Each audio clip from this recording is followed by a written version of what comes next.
Shaun Nordlie, Community Manager here at Hemlock Farms. Going to start this week with Proposition 3, which is the bylaw amendment, 2.10 elections and 3.11 committees.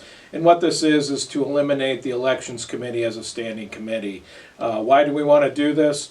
The current bylaw is outdated because the association follows Pennsylvania law regarding the election process. 2.10 states that the Elections Committee shall conduct the voting at all membership meetings, and our voting now is online or through the paper ballots, so we no longer need the Elections Committee to do this. A portion of the bylaw is no longer needed. In addition to 2.10, it goes on to say that the committee shall determine the validity of votes to be cast by members referred to in Section 2.8 C and D.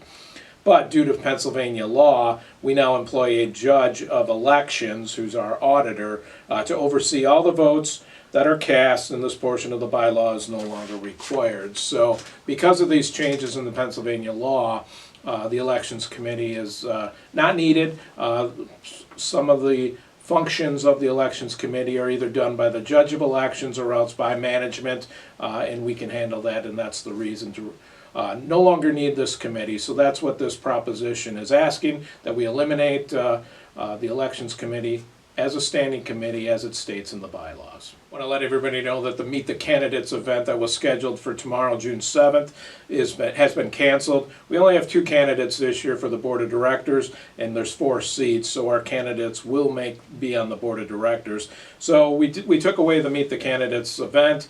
We will have video, though, of each candidate. We're working on that, and that'll be out in the next couple weeks, so you can get to know the candidates. They're going to answer a couple of questions that we have for them, and they'll give a biography of their background and why they're running for the Board of Directors. So you can also find their biographies and their pictures on the website, the elections page. There's 2025 elections on the top of the website page where you can get to it right away. It also has the propositions on there.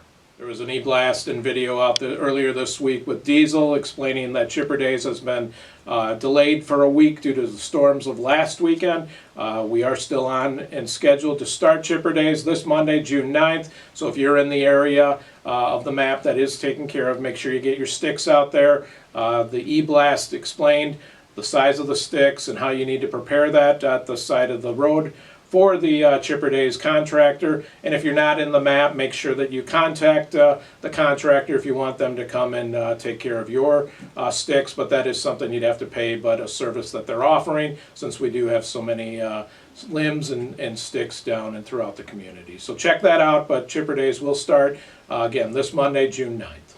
The repair to the clubhouse outdoor pool has been finished now, and it is back to where it should be, so that pool will open again this weekend. Unfortunately, the weather's not great, but if you do want to get out there and hit the outdoor pool, that is open again at the clubhouse. And then next weekend, the Fawn Hill outdoor pool will open up for the season also. So check out the hours. They'll be in this e-blast for the pools, but again, outdoor pools open again this weekend at the clubhouse.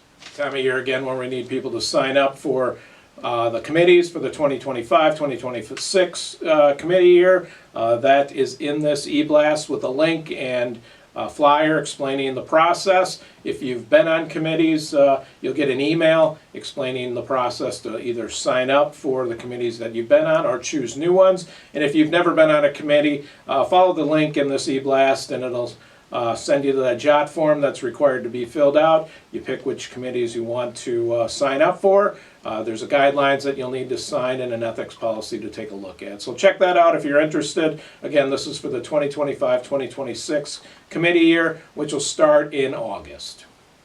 June issue of the Hemlock News is now out digitally. E-blast went out yesterday for that, so check that out. And then the paper version will be out next week, so check that out. Again, we don't mail that to everybody. You'll have to pick that up at the mailroom, at the clubhouse, or at the administration. But check out the digital version. You got an e-blast last night. That's all I have for this week. Check out Zappy and the Digging Deeper video, and there's a special edition of the Hemlock Hangout, so check that out. Everybody have a good weekend. Take care.